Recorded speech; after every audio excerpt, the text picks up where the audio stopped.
ತೆಗೆದಿರ್ಬೋದು ನಿಮ್ಮ ಅಂದಾಜು? ಇದು ಆದ ನಂತರನೇ ಇದು ಸೌಜನ್ಯ ಕೇಸ್ ಆಯ್ತು ನೋಡಿ. ಅದ ನಂತರ ಯಾವ ತೆಗೆದು ಅಂತ ಅದು ನನಗೆ ಗೊತ್ತಿಲ್ಲ. ಆದ ನಂತರ ತೆಗೆದಿದ್ದಾರೆ. ಯಾವ ತೆಗೆದು ಅಲ್ಲಿ ತನಕ 100 ಇತ್ತು ಇತ್ತು 100% ಇತ್ತು. ಅದಕ್ಕೆ ಮುಂಚೆ ಇವರು ನಿಮ್ಗೆ ರೆಸ್ಟ್ ಬೇಕಾದ್ರೆ ಅದನ್ನು ನೋಡಿ ಇನ್ನೊಂದು ಗೊತ್ತಾಗೋದು ರೆಸ್ಟ್ ಬೇಕಾದ್ರೆ ಸ್ವಲ್ಪ ಆಟಕ್ಕೆ ಹೋಗಿ ಮರದ ಮರೆಯಲ್ಲಿ ಹೋಗಿ ಕುತ್ಕೊಂಡು ಟೀ ಕುಡಿಯೋದು. ಹಾಗಾದ್ರೆ ಪಕ್ಕ ಅಲ್ಲಿ 100 ದೊಡ್ಡದು ತಿರುಗುವಂತದ್ದು ಇದ್ದು ಮತ್ತೆ ಇದರಲ್ಲಿ ಇದೆ. ಸಾಂತ್ವನದಲ್ಲಿ ಉಂಟು. ಹೀಗೆ ನೋಡುದು, ಅದು ಹೀಗೆ ನೋಡುದು ಮಾತ್ರ. ಅಲ್ಲಿ ಇದು ತಿರುಗುದು ಮಾರ್ಗ ಎಲ್ಲ ಕಾಣ್ತದೆ. ಇವಾಗ ಆ ಮೂಲೆಯವರೆಗೆ ಸಂಘ ಕಾಣ್ತದೆ ನೋಡಿ. ಅಣ್ಣ ಸಂಘವರೆಗೆ ಕಾಣ್ತದೆ, ಸಂಘವರೆಗೆ ಕಾಣ್ತಿತ್ತು. ಈ ಕಡೆ ನಮ್ಮ ಸಕ್ಸಸ್ ರೋಡ್ ವರೆಗೆ, ನಮ್ಮ ಆ ರೋಡ್ ವರೆಗೆ ಕಾಣ್ತದೆ. ಟಾಯ್ಲೆಟ್ ಸ್ಟೆಪ್ ಈಚೆವರೆಗೆ ಕಾಣ್ತದೆ. ಅಲ್ಲಿಂದ ಹಾಗಾದ್ರೆ ಅಷ್ಟೇ ದೂರ ಆ ಕಡೆ ಸೇರಿರ್ಬೇಕು. ಈ ಕಡೆ ಅಷ್ಟೇ ದೂರ ಆ ಕಡೆ ಕರೀತಾ ಇತ್ತು. ಅದು ಬಸ್ ಸ್ಟ್ಯಾಂಡೇ ಕಾಣುದಿಲ್ಲ ಈಗ.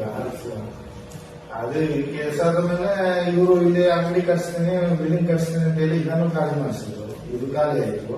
ಮತ್ತೆ ಆ ಕಡೆ ಒಂದು ಇವರು ಒಂದು ಅಂಗಡಿ ಹೋಟೆಲ್ ಇಟ್ಕೊಂಡು ಅಂಗಡಿ ಇಟ್ಟಿದ್ರು. ಅದನ್ನೆಲ್ಲ ಪಂಚಾಯತಿ ಅವರೆಲ್ಲ ಬಿಟ್ಟು ಅದನ್ನು ಖಾಲಿ ಮಾಡಿಸಿದ್ದಾರೆ. ಅದು ಮಾಡಿಸಿ ಒಂದು ಅಪ್ಪಿಯಾಗೆಲ್ಲ ಕಟ್ಸಿ ಏನೇನೋ ಮಾಡಿದ್ದಾರೆ. ಅದರ ಮುಂಚೆ ಒಬ್ಬ ಇವರು ಹೋಟೆಲಲ್ಲಿ ಕೆಲಸ ಮಾಡ್ತಾ ಇದ್ದಾರೆ. ಇಲ್ಲಿ ಕೆಳಗಡೆ ಅಪ್ಪಣ್ಣ ಅಂತ ಹೋಟೆಲ್ ಇಟ್ಟಿದ್ರು.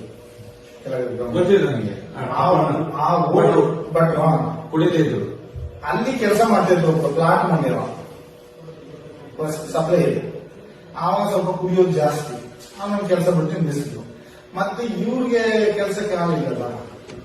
ಹಾಗೆ ಅಲ್ಲಿ ಹೋಗಿ ಇಲ್ಲಿ ಮಾಡಿದ 1 ವಾರ 2 ವಾರ ಈಗ ಮಾಡಿದಾನೆ. ಮಾಡಿ ಸಂಬಳ ತಗೊಂಡು ಊರಿಗೆ ಹೋಗಿ ಬಂದ ನಂತರ ಇವರು ಬೇರೆ ಜನ ಮಾಡ್ಕೊಂಡ್ರು. ಜನ ಕೆಲಸ ಬೇಡ ಅಂತ ಹೇಳಿದ್ರು.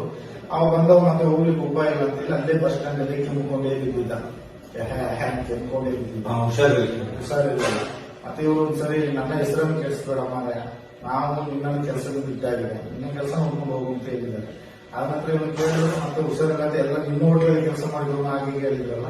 ಮತ್ತೆ ಇವನು ಧರ್ಮಸ್ಥಳ ಬೆಳ್ತಂಡಿ ಹಾಸ್ಪಿಟಲ್ ಬಂದಾಗ ಅಡ್ಮಿಟ್ ಮಾಡಿ ಬಂದ್ರು. ಅವನು 2-3 ದಿವಸ ಇತ್ತು. ಮತ್ತೆ ಅಲ್ಲಿಗೆ ಧರ್ಮಸ್ಥಳ ಇಲ್ಲಿ ನೇತ್ರಾವತಿಗೆ ಬಂದಿದ್ದಾನೆ. ಅದೊಂದು ಬಸ್ ಸ್ಟ್ಯಾಂಡ್ ಇದೆ, ಕೆಳಗಡೆ ಬಸ್ ಸ್ಟಾಪ್. ಆ ಬಸ್ ಸ್ಟ್ಯಾಂಡ್ ಕೆಂಪುಕೊಂಡು 4-5 ದಿವಸ ಬಿದ್ದಿದ್ದ ಅಲ್ಲಿಗೆ ಪ್ರಾಣ ಬಿಟ್ಟ. ಸೆತ್ತ ಮೇಲೆ ಪೊಲೀಸ್ನವರಿಗೆ ಇವರು ಫೋನ್ ಮಾಡಿದಾಗ ಅವ್ರು ಮಾಡಿದ ಗೊತ್ತಿಲ್ಲ. ನಮ್ಮನ್ನು ರಾಜೇಶ್ ಅವರು ನಮ್ಮ ಮಾಡಿಟ್ಟು ಕಳಿಸಿದ್ರು. ಅವರು ನೇತ್ರಾವತಿ ಸೂಪರ್ ನೇತ್ರಾವತಿ. ಈಗ ಹೆಸರು ಚೇಂಜ್ ಮಾಡಿ ಹೇಳ್ತೀನಿ ಅಂತ ತಿಳ್ಕೊಳ್ರಿ. ನಾನು ಬಂದ ನಂತರ ಆ ಧರ್ಮಸ್ಥಳ ಕ್ಷೇತ್ರಕ್ಕೆ ಕೆಲಸಕ್ಕೆ ಬಂದ ನಂತರ ಸ್ಟಾರ್ಟಿಂಗ್ ಹೋಯ್ತನ್ನ